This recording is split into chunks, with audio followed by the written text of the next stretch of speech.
November 17, 2023, 2:30 p.m. I know the exact time because I just glanced at the Patek Philippe Calatrava on my wrist, a 40th anniversary gift from Margaret that I still wore daily, 5 years after cancer stole her from me. I was sitting in my mahogany-paneled study in Greenwich, Connecticut, Earl Grey steaming in the Wedgwood China cup Margaret had bought at auction in London, absently scrolling through Zillow on my laptop while rain pattered against the leaded glass windows. It was a habit I developed during decades in finance, monitoring real estate trends, watching market movements, understanding where wealth was flowing. Even in semi-retirement, I couldn't stop analyzing patterns. Greenwich estates were holding steady despite market turbulence. The Fed's rate hikes hadn't dampened luxury demand.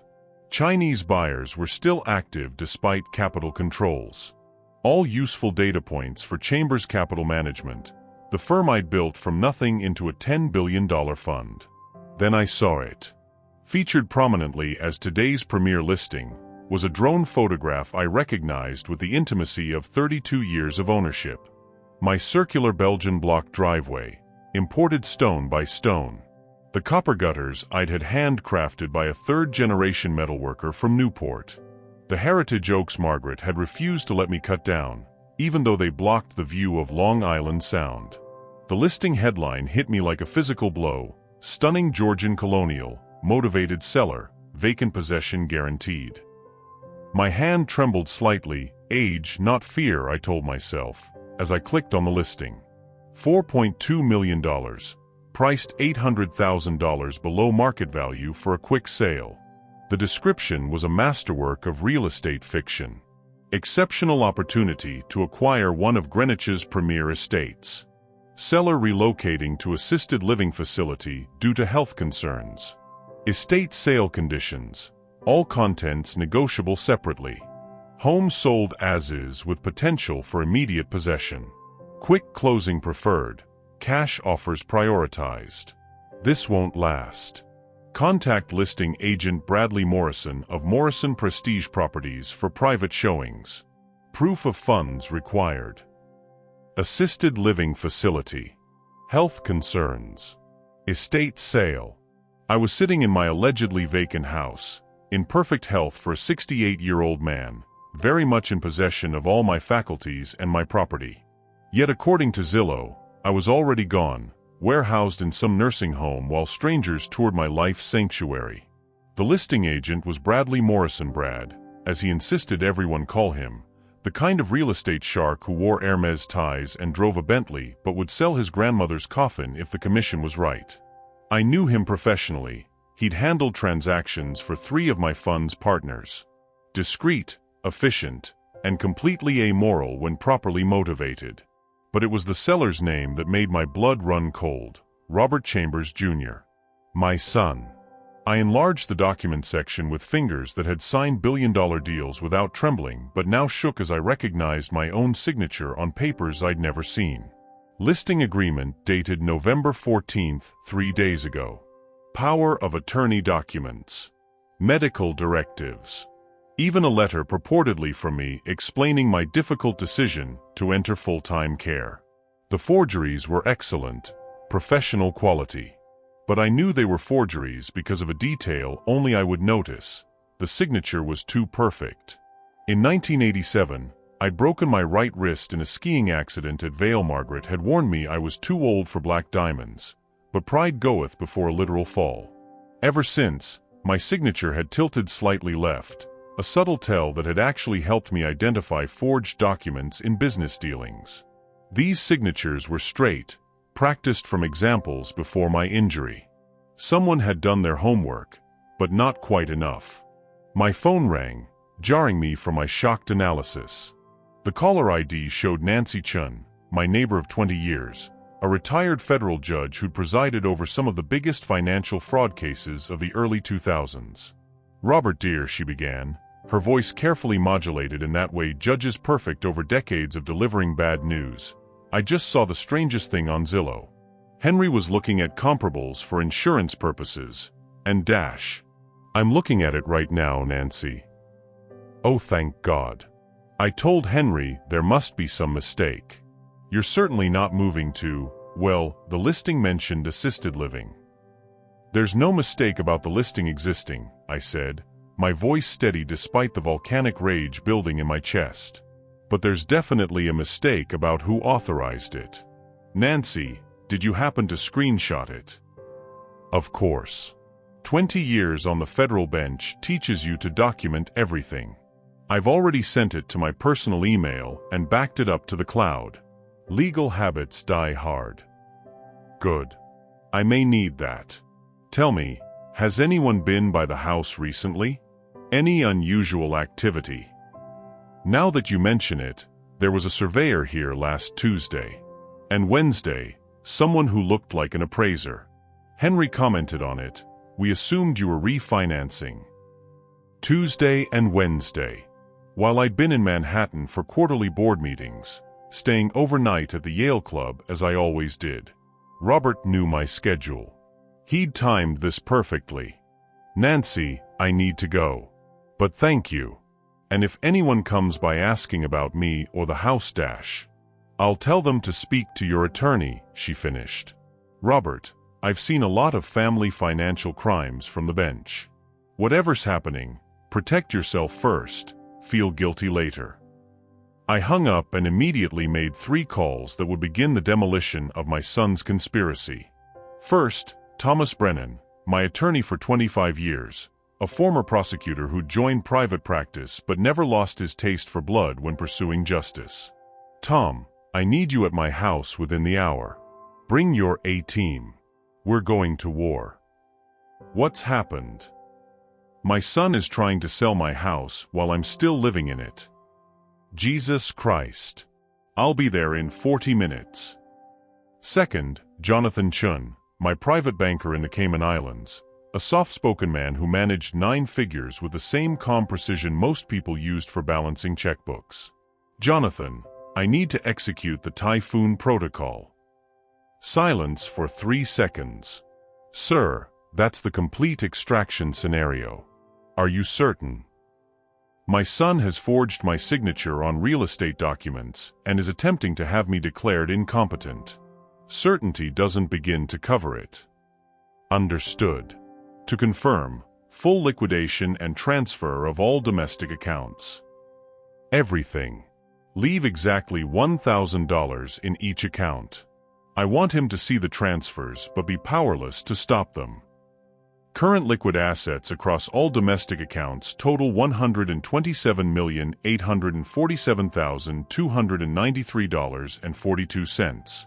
Time required for complete transfer. How fast can you move it? Electronic transfers to established accounts, 9 minutes. Physical confirmation of receipt in all 17 jurisdictions, 1 hour. Shall I proceed? Proceed. Initiating Typhoon Protocol. Sir, you understand this will trigger alerts at every financial institution. I'm counting on it. Maximum disruption. Confirmed. Starting transfers now. $127,847,293.42 dispersing to Switzerland, Singapore, Cayman Islands, Luxembourg, Isle of Man, Jersey, Guernsey, Bermuda, British Virgin Islands, Monaco, Liechtenstein, Malta, Cyprus, Hong Kong, Dubai, Mauritius, and Seychelles. I'll call with confirmation. Third, Mike O'Brien, a locksmith who'd secured homes for Greenwich's paranoid wealthy for 30 years. Mike, I need every lock in my house changed immediately. Everything, exterior doors, interior offices, safes, even the wine cellar. Time frame. You have 2 hours. That's a rush job. It'll cost triple your normal rate. Just get it done. On my way with a full crew. Then I called Bradley Morrison. Brad, it's Robert Chambers. I see you have an interesting new listing. The silence stretched for 5 seconds. Then, cautiously, Mr. Chambers? This is unexpected. Robert Jr. said you were indisposed. I'm remarkably well disposed, actually. especially disposed toward filing criminal charges for fraud, conspiracy, and elder abuse. I'm also disposed to sue you personally for every cent you've ever made, plus punitive damages that will have your great-grandchildren born into debt. Unless. His voice cracked slightly. Brad Morrison, who'd stared down Russian oligarchs and Saudi princes in negotiations, was scared. Full cooperation. Every document, every communication, every detail of my son's scheme. You have 1 hour to deliver everything to my attorney, or tomorrow's Wall Street Journal headline reads prominent Greenwich realtor attempts to sell occupied home in elder fraud scheme. I've golfed with their real estate editor for 15 years. He'd love this story. Mr. Chambers, I swear I thought you thought you'd make a quick commission on a below-market sale. Now you're thinking about federal prison. Amazing how quickly thoughts evolve. 1 hour, Brad. Everything. I hung up and pulled out a legal pad, the same brand I'd used since my first days at Goldman Sachs. At the top, I wrote betrayal timeline and began documenting everything I could remember that now seemed significant. My name is Robert Allen Chambers. I'm 68 years old, though apparently my son thinks that makes me ready for the garbage heap of assisted living. This is the story of how I discovered my own home for sale on the internet while I was sitting in it, how I learned that blood relations can become blood enemies when money enters the equation, and how I dismantled a conspiracy against me with the same methodical precision I once used to build a financial empire. But to understand how a son becomes capable of such betrayal, you need to understand the long journey from my bootstrap beginning to his silver spoon assumption of inheritance, and how privilege can poison even the strongest family bonds when mixed with greed and impatience. I was born on March 15, 1955, in Bridgeport, Connecticut, in a neighborhood where the American dream had curdled into the American struggle. My father, Michael Chambers, worked the night shift at Remington Arms, crafting weapons for wars that politicians' sons would never fight. He'd come home at 7 a.m., his hands stained with gun oil and metal shavings, sleep until 3 p.m., then head to his second job at a gas station until 11 p.m., when the cycle would begin again.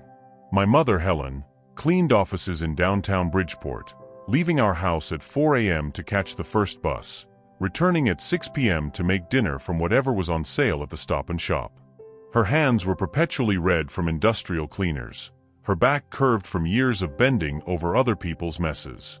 She was beautiful once, I'd seen the wedding photos, but poverty had worn her down like water on stone, each year carving deeper lines of exhaustion. We lived in a 2-bedroom ranch house that was one repair away from condemnation. The roof leaked in 17 places. I knew because I'd positioned exactly 17 containers to catch the drips, a mixture of pots, pans, and cut-open milk jugs. The furnace wheezed like an emphysemic old man, producing more noise than heat. In winter, ice formed on the inside of the windows, creating crystalline patterns that I'd trace with my finger while dreaming of warmer places. But I had a gift that would save me. I could see patterns everywhere. Not just in the frost on windows, but in the way money moved through our neighborhood like blood through a dying body, always flowing out, never in. I watched how the check-cashing place took 10% from men who couldn't afford bank accounts because banks required minimum balances they'd never have. How the rent-to-own furniture store sold couches for triple their value to families who couldn't save enough to buy outright. How the corner store charged 40% more than supermarkets in wealthy neighborhoods, a poverty tax on people without cars to drive to better prices. Why do we pay more for everything when we have less? I asked my mother once, after calculating that our groceries cost $18.73 more per week than the same items in Westport. Because being poor is expensive, she said, stirring powdered milk into water to stretch our food budget. Can't buy in bulk when you're living paycheck to paycheck. Can't drive to cheaper stores when you don't have a car. Can't get a bank account when you don't have a minimum balance. Poverty charges interest on itself, Robbie. Compounds daily, like those math problems you're always doing. That conversation changed my life. I realized that escaping poverty wasn't just about making more money, It was about understanding the systems designed to keep you poor and finding ways to break them. School became my laboratory for system analysis. Not just academic systems, which I mastered easily, but social systems, power systems, economic systems. I learned that intelligence without connections was like a car without gas, impressive to look at, but ultimately useless for transportation.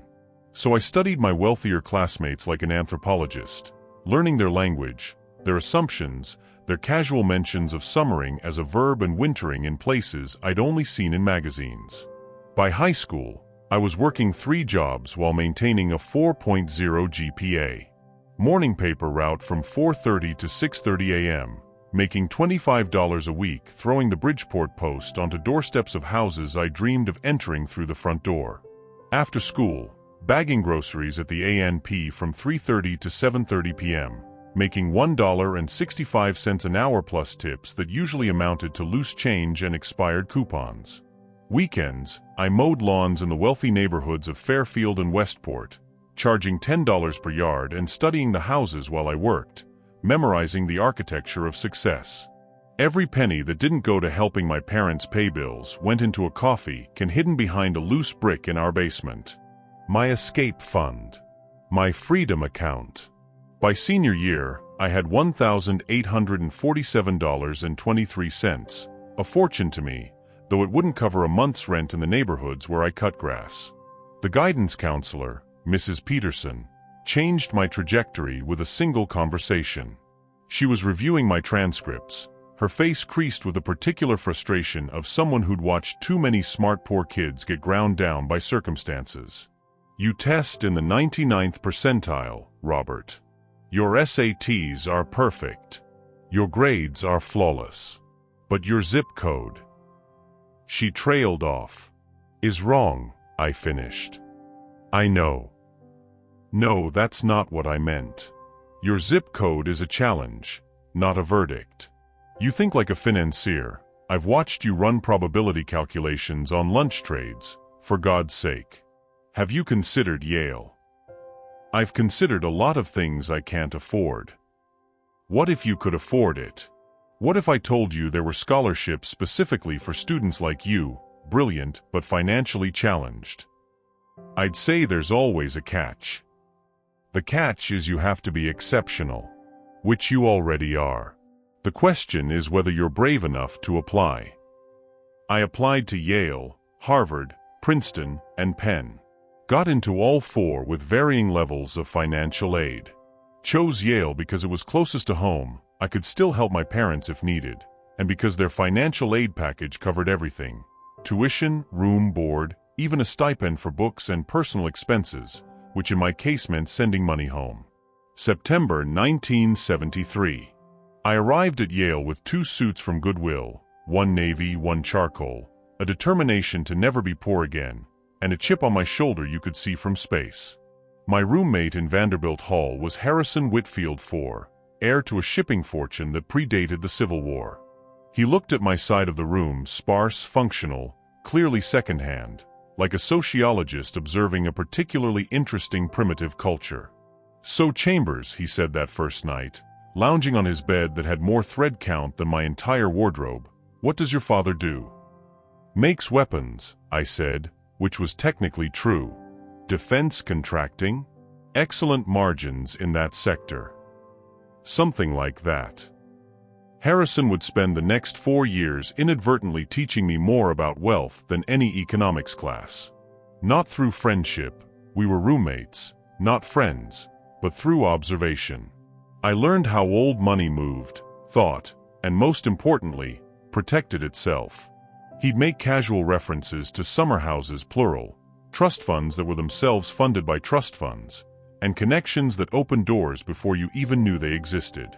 But I had something Harrison didn't: hunger. Real hunger, not the metaphorical kind.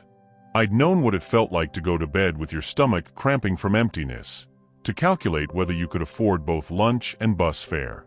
That hunger drove me to study while Harrison partied, to network while he coasted on family connections, to see opportunities while he saw entitlements. By junior year, I'd caught the attention of Professor Richard Sterling in the economics department.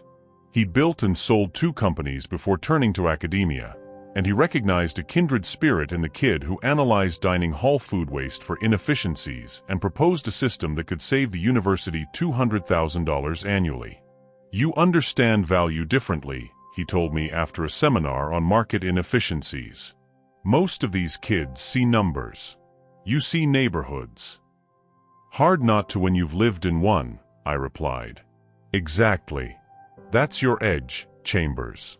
Don't lose it when you start making real money. And you will make real money. You're too smart and too driven not to. The question is what you'll do with it. Make more of it. That's what everyone does. I'm asking what you'll do that's different." I didn't have an answer then. It would take me years to understand that making money and making meaning weren't mutually exclusive, though by then I'd already failed to teach that lesson to my own son. Senior year brought recruitment from every major investment bank. They came to campus in their Hermes ties and handmade shoes, promising 6-figure starting salaries and paths to partnership. I sat through dozens of interviews in wood-paneled rooms, answering the same questions about my background poor, my interests money, and my 5-year plan not being poor. Goldman Sachs stood out because the interviewer, Marcus Chun, had also grown up poor, in Chicago's Chinatown, the son of restaurant workers who'd saved every penny to send him to Northwestern. He saw through my polished exterior to the hunger beneath. "You calculate everything," he observed after I'd analyzed the probable ROI of the coffee they'd served. Cost-benefit, risk-reward, opportunity cost. When did you start doing that? When I realized that not calculating meant starving. And now it's habit. Armor. Protection against ever being vulnerable again. Vulnerability isn't always weakness, Chambers. Sometimes it's the price of connection. But you'll learn that eventually. Or you won't, and you'll be very rich and very alone. I took the Goldman offer, $48,000 base plus bonus potential that could double that. It seemed like infinite money to someone who'd grown up counting pennies. I called my parents from a payphone on York Street, my mother crying when I told her the number. "You did it, Robbie," she said through tears. "You escaped." "We escaped, Mom. All of us. I'm getting you out of there. Just take care of yourself first. We've managed this long dash. No more managing. No more surviving. We're going to thrive." It was a promise I'd keep, though the cost would be higher than any of us imagined. My first day at Goldman Sachs, June 1977, 85 Broad Street, felt like entering a foreign country where I somehow spoke the language but didn't understand the culture. The lobby was all marble and mahogany, designed to intimidate and impress. I was assigned to the mortgage-backed securities division, a relatively new area that was packaging home loans into tradable instruments.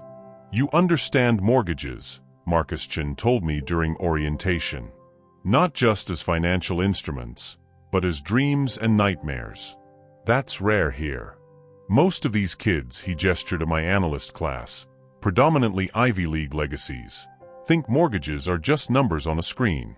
You know their families, neighborhoods, entire communities reduced to basis points. He was right. While my colleagues saw abstract securities, I saw the predatory loans that had trapped families in my neighborhood, the adjustable rates that adjusted only upward, the fine print that turned American dreams into American nightmares. That perspective made me better at my job. I could spot risks others missed, identify value others overlooked, understand human behavior patterns that pure quants couldn't quantify. The hours were brutal. First one in at 5:30 a.m., last one out at midnight or later. I slept on a cot in the office more nights than my apartment, showering in the executive bathroom and existing on Chinese takeout and pure adrenaline. But I was learning the alchemy of modern finance, how to turn debt into assets, risk into reward, paper into power. By 1979, I was the youngest vice president in the mortgage division's history. My compensation had jumped to $250,000 including bonuses, more money than my father had made in his lifetime. I moved my parents out of Bridgeport to a modest house in Fairfield, paying cash, their first home without a mortgage hanging over their heads like a sword. "It's too much," my father protested, standing in the living room that wasn't actively leaking. "It's not enough," I countered. "But it's a start." My mother understood better. She hugged me in the kitchen of their new home, whispering, "Don't let the money change who you are." "Money doesn't change people, Mom. It reveals them." "Then be careful what it reveals about you." I met Margaret Thornton at a charity gala at the Metropolitan Club in October 1983.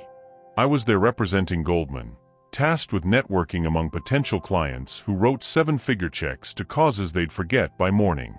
She was there because her great-grandfather's name was literally carved into the building's cornerstone.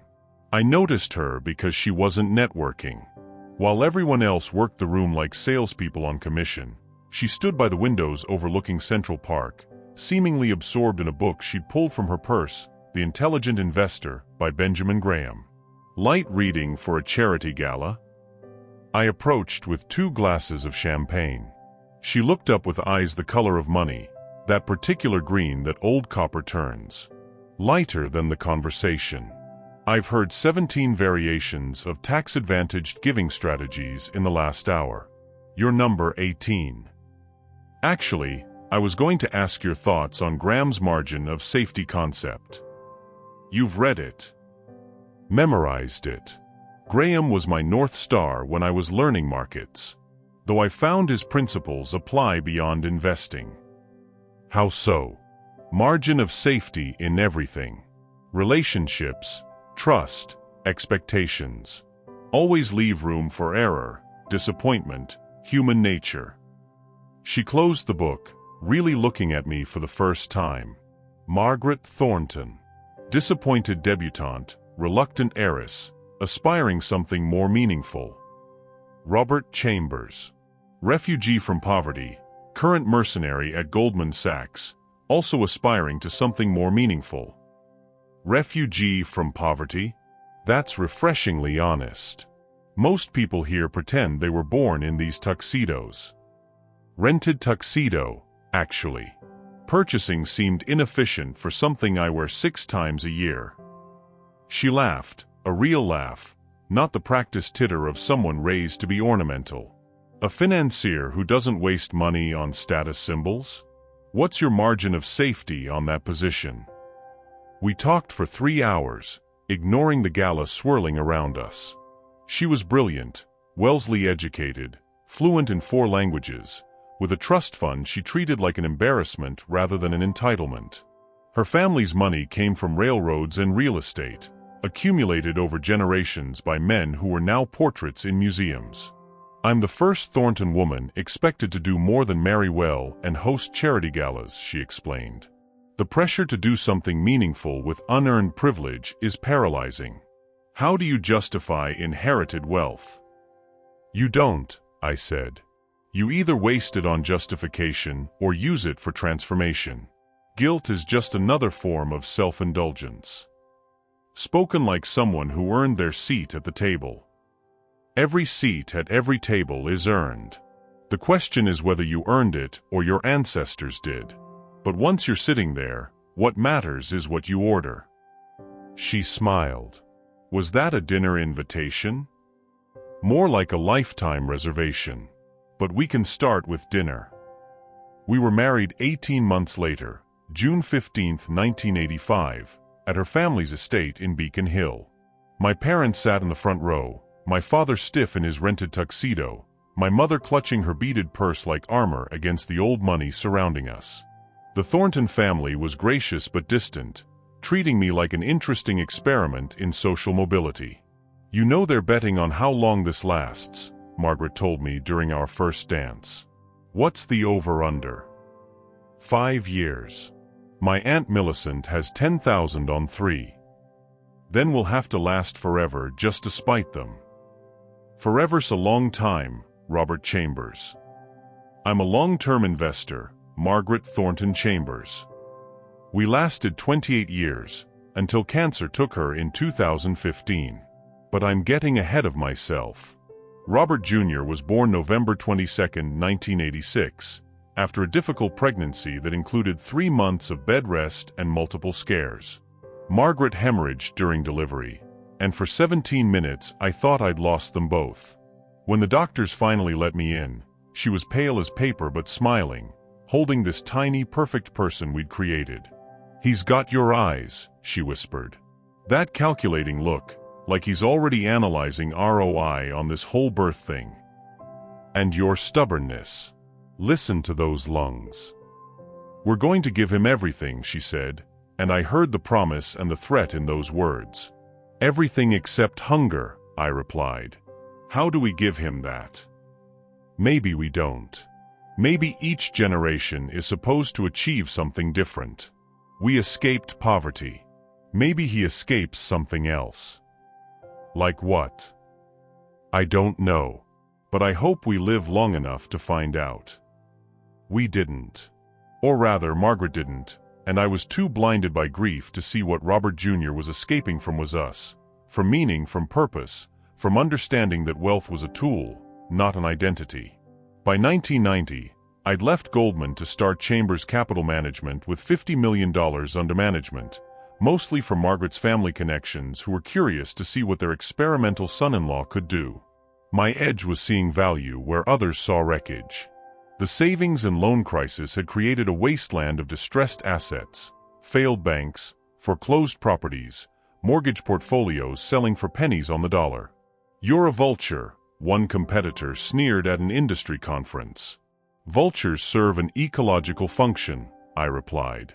"They clean up messes others leave behind. Without them, the rot spreads." I wasn't just buying distressed assets. I was buying communities' futures at a discount. A failed strip mall in Hartford became affordable housing. A bankrupt bank's mortgage portfolio, properly restructured, kept families in their homes while generating returns.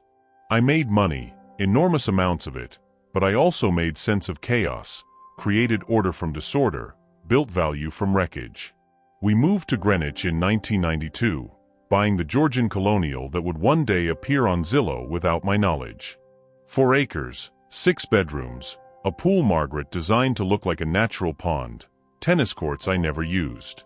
The house was magnificent in that understated way old money prefers, impressive without trying, valuable without screaming.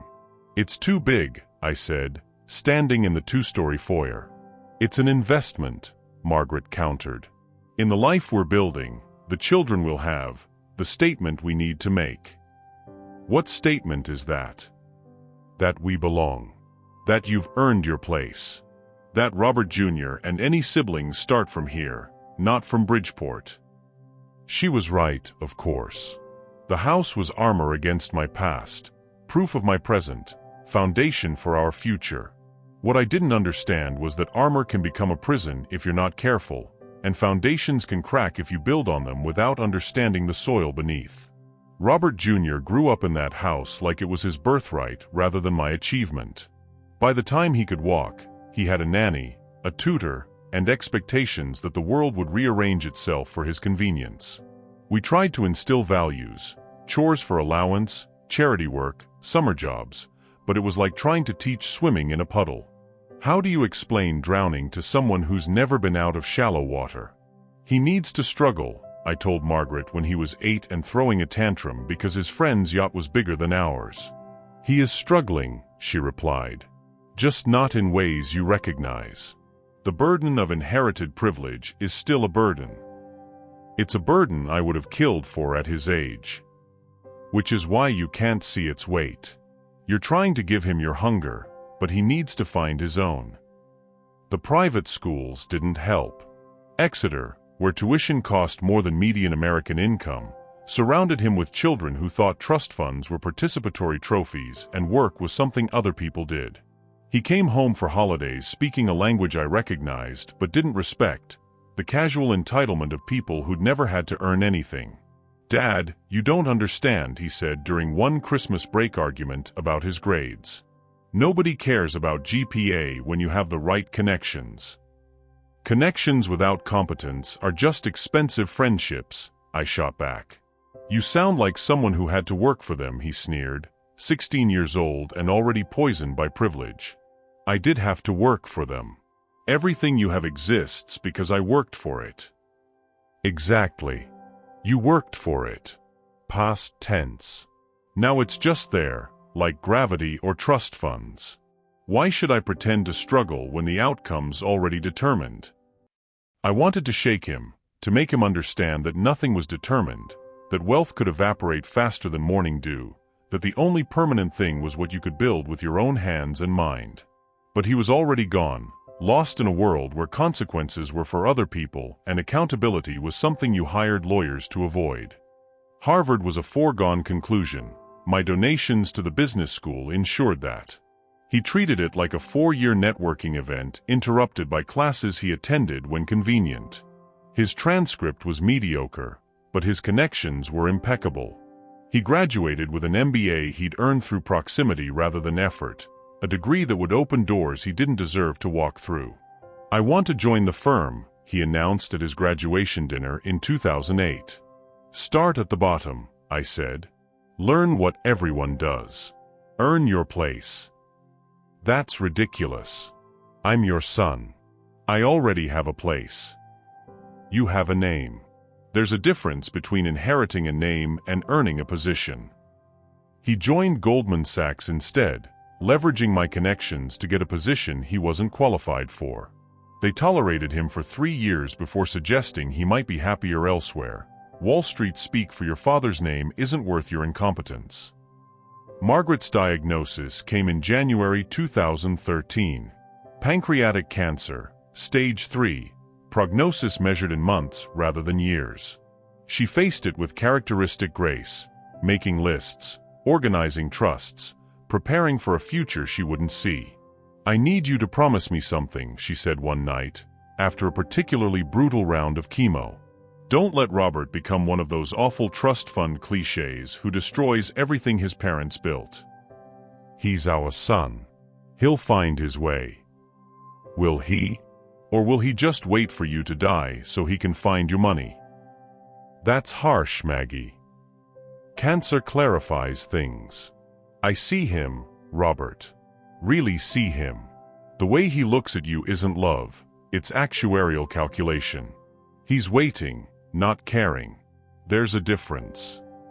What am I supposed to do? Disinherit him? No. But don't let him disinherit you while you're still alive. Promise me. I promise. She died on May 17, 2015, at 3:22 p.m., holding my hand and worrying about me until her last breath. The funeral was massive. Friends, business associates, charities she'd supported, people whose lives she'd touched. Robert Jr. gave a eulogy that sounded like a LinkedIn post, all performance and no feeling. His wife Patricia networked through the reception like it was a Goldman Sachs recruiting event. That's when I should have seen it clearly, the vultures circling, waiting for their turn at the carcass. But grief is its own form of blindness, and I retreated into work rather than face the truth about my son. Chambers Capital grew to $10 billion under management by 2018. I was featured on magazine covers, invited to Davos, asked to advise Treasury secretaries. But success felt hollow without Margaret to share it. The Greenwich House became a mausoleum of memories, each room echoing with conversations we'd never have again. Robert Jr.'s campaign began subtly after the funeral. More frequent visits, always with suggestions about succession planning. His wife Patricia would make comments about how exhausting running such a large firm must be at your age. I was 63, not 93, but in their minds, anyone over 60 was basically already dead. Let me help more with the firm, Robert would say. You've built an amazing legacy. Let me protect it. From what? From time, Dad. From age. From the inevitable. The only thing inevitable is that you're not ready to run anything more complex than your own portfolio. That's when the gloves came off. By 2020, he was actively undermining me within my own firm, building relationships with key clients, promising them better returns and fresh perspectives when he took over. He'd scheduled meetings with my investors, painting himself as the forward-thinking heir apparent and me as the doddering founder who couldn't let go. "Your son is plotting a coup," Thomas Brennan warned during one of our regular lunches. "Half your institutional investors think you're already transitioning power to him. Let them think it. I know who really runs this firm." Do you? Because perception becomes reality if you let it. And right now, the perception is that you're one bad quarter away from being pushed aside. I should have acted then. Should have made clear that succession would be based on merit, not DNA. But some part of me still hoped Robert would mature, would understand that wealth wasn't just about possession but stewardship. Hope is a dangerous drug when mixed with parental love. The pandemic provided perfect cover for Robert's escalation. Remote work made oversight harder. Digital signatures became standard. Verification procedures relaxed in the name of efficiency. He used every crack in the system to position himself as the de facto leader while I remained the de jure head. By 2023, he was ready for his final move. The preparation was meticulous, 2 years of building a false narrative of my decline. Forged medical reports suggesting cognitive impairment. Staged incidents where I appeared confused, usually because he'd deliberately given me wrong information. Even affidavits from employees he'd bribed or threatened, claiming they'd noticed my deterioration. What I didn't know was that he'd been studying my signature for months, practicing on old documents from before my wrist injury. He'd researched assisted living facilities, specifically ones with locked memory units where difficult residents could be sedated into compliance. He'd even found a psychiatrist willing to diagnose dementia without examination. For the right price, medical ethics were surprisingly flexible. The house listing was supposed to be the culmination fait accompli, while I was conveniently traveling. He knew I went to Manhattan quarterly for board meetings, staying overnight at the Yale Club. He knew I didn't check real estate sites while traveling. He knew the house would be under contract before I returned, creating a legal complexity that would take months to untangle, months during which he could have me declared incompetent and institutionalized. He knew everything except that I developed a habit of checking Zillow, a reflexive monitoring of market conditions born from decades of pattern recognition. He'd planned for everything except the possibility that I might accidentally discover my own home for sale while drinking afternoon tea. November 17, 2023, 2:34 p.m. The moment I saw that listing was the moment I understood Margaret's final warning. My son wasn't waiting for me to die. He was trying to bury me alive. By 3:15 p.m., I'd transformed from victim to predator. The calls to Thomas Brennan, Jonathan Chun, and Mike O'Brien weren't panic. They were precision strikes, each designed to dismantle a specific component of Robert's conspiracy. While Thomas assembled our legal team, Brad Morrison was spilling his guts like a man who'd suddenly realized the commission wasn't worth conspiracy charges. The documents he provided painted a complete picture: forged signatures, false medical reports, even a financial projection showing how quickly they could liquidate assets once I was safely locked away. "Your son told me you had severe dementia," Brad explained during our second call, his voice shaking. "He had medical reports, test results, even video of you seeming confused at family dinners. It all looked legitimate." The videos where he'd been feeding me incorrect information? Where he deliberately created confusion to document it? I didn't know that. He said you kept forgetting basic things. The only thing I forgot was that blood doesn't guarantee loyalty. Send everything to Thomas Brennan. And Brad, start practicing your testimony. You'll be repeating it in court. Jonathan Chen's execution of the Typhoon Protocol was poetry in motion. $127,847,293.42 scattered across 17 jurisdictions in 9 minutes.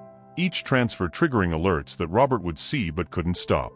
I'd built these escape routes over decades, hoping never to use them, preparing for threats I'd assumed would come from competitors or regulators, not family. Transfers complete, Jonathan confirmed at 3:43 p.m. All funds secured in biometrically protected trusts. Each account requires your physical presence and DNA confirmation to access. Your son could hire every lawyer on earth and never touch a penny. Perfect. And the alerts. Flooding in as we speak. Chase, Bank of America, Citi, they're all calling the office. Your son will know within the hour. Good. Let him panic. Mike O'Brien's locksmith crew arrived like a SWAT team, replacing every lock with military precision. By 5 p.m., my own son couldn't enter the house he'd tried to sell. The symbolism wasn't lost on me. I was literally changing the locks on our relationship. Thomas Brennan arrived with reinforcements, 2 criminal attorneys, a specialist in elder law, and surprisingly, a public relations expert. We need to control the narrative, she explained. Your son has been painting you as declining for 2 years. We need to show the world, and potential jury pool, that you're sharp as ever. How? By letting him hang himself. He's about to do something desperate when he realizes the money's gone. We'll be ready to document everything. She was right. By 6 p.m., Robert was calling frantically. 17 calls between 6 and 7 a.m. the next morning, each voicemail more unhinged than the last. Dad, there's something wrong with the accounts. Call me back.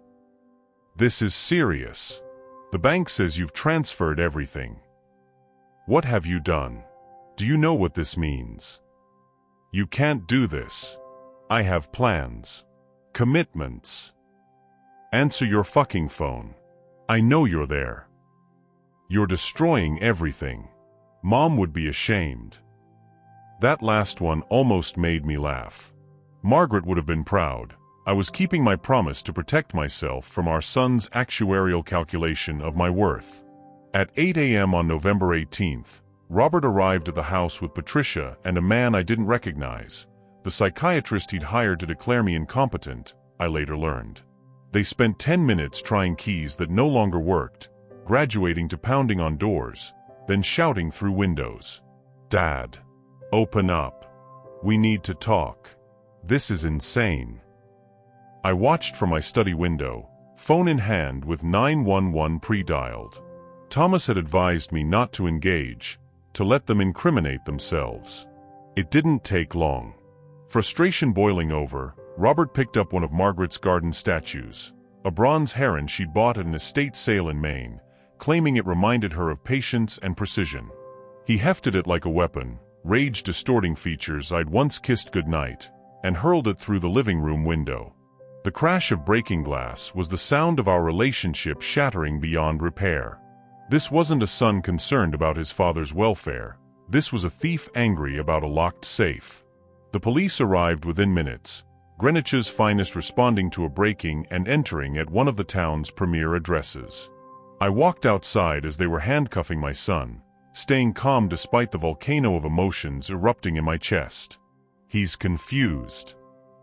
Robert shouted as they led him to the patrol car. Check his medical records. He has dementia. We did check, Detective Morrison replied. Interesting thing about those records. The doctor who supposedly diagnosed him died in 2019. Unless he's practicing from beyond the grave, someone's been forging documents.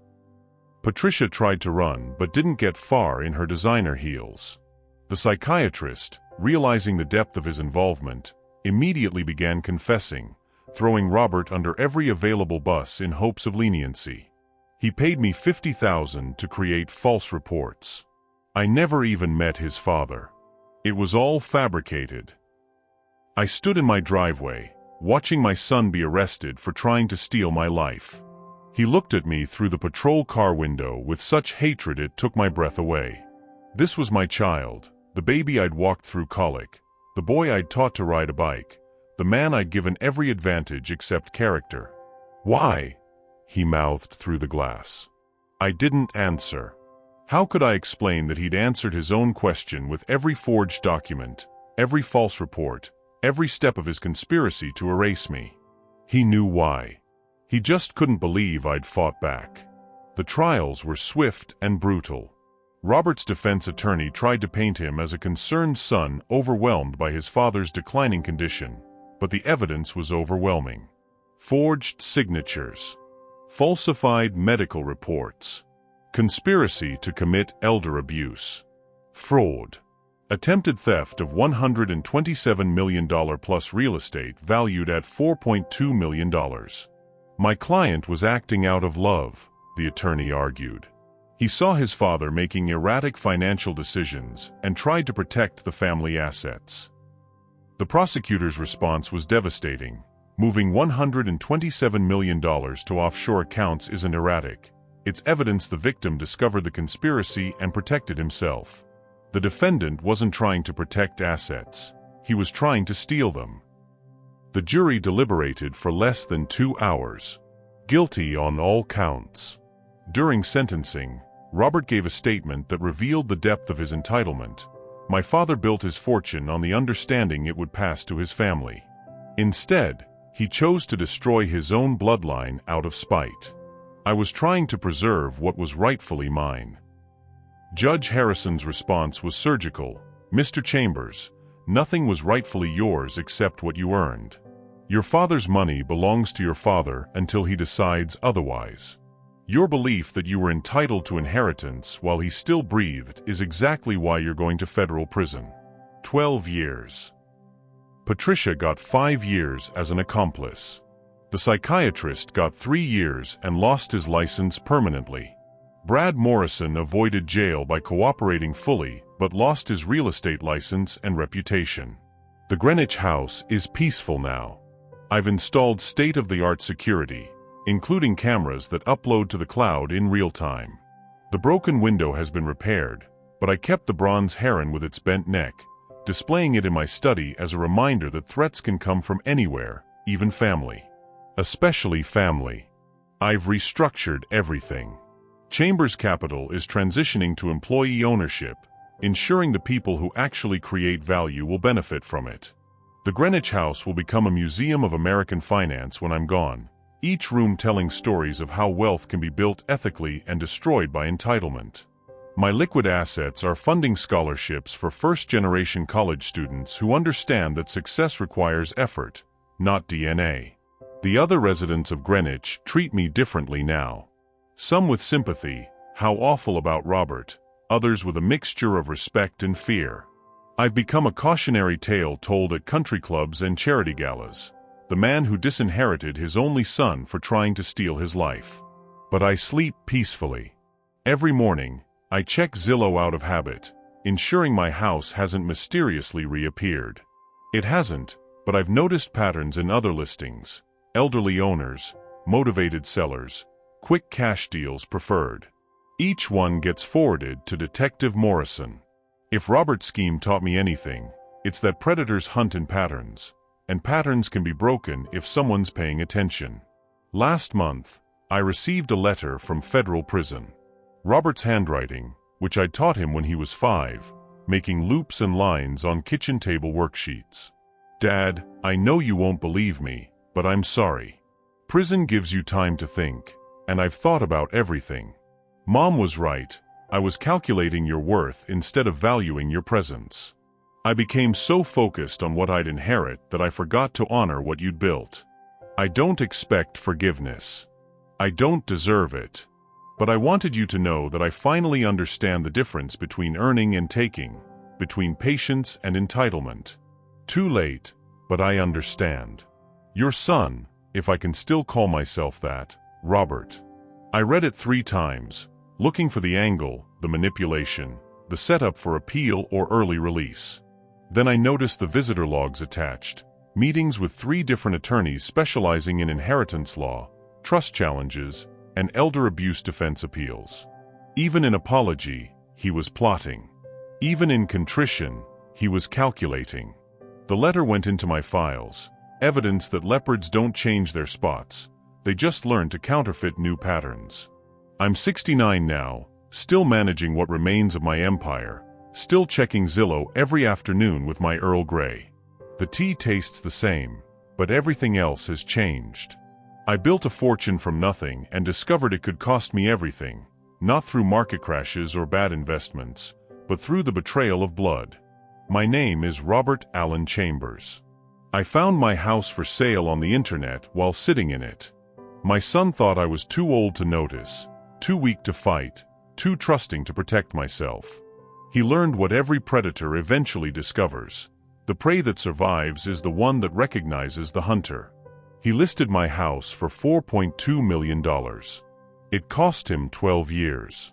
The bronze heron knows the exchange rate. Some inheritances can't be stolen, only earned. And some lessons can't be taught, only learned through consequence. My son is learning now in federal prison, while I drink my Earl Grey and monitor real estate listings, guardian against the next conspiracy, survivor of the last one. The house is still mine. The money is still mine. The choice of who deserves either is still mine. And that's the real estate transaction my son never understood. Possession isn't 9/10 of the law when the law is watching, and blood isn't thicker than evidence when the evidence is overwhelming. $127 million moved in 9 minutes. 12 years in federal prison. One family destroyed. 0 regrets. The listing has been removed. The locks have been changed. The son has been sentenced. And somewhere in Greenwich, Connecticut, an old man drinks his tea and checks Zillow, not because he's looking to move, but because he's learned that the greatest threats come from those who think your home is already theirs. Thank you for listening to today's story of justice served ice cold. Look at your screen right now. The left video shows another family betrayal exposed. The right video reveals a $50 million revenge. Both will restore your faith in karma. Hit the notification bell. Tomorrow's story will shock you even more. Remember, respect your elders, or become the next cautionary tale.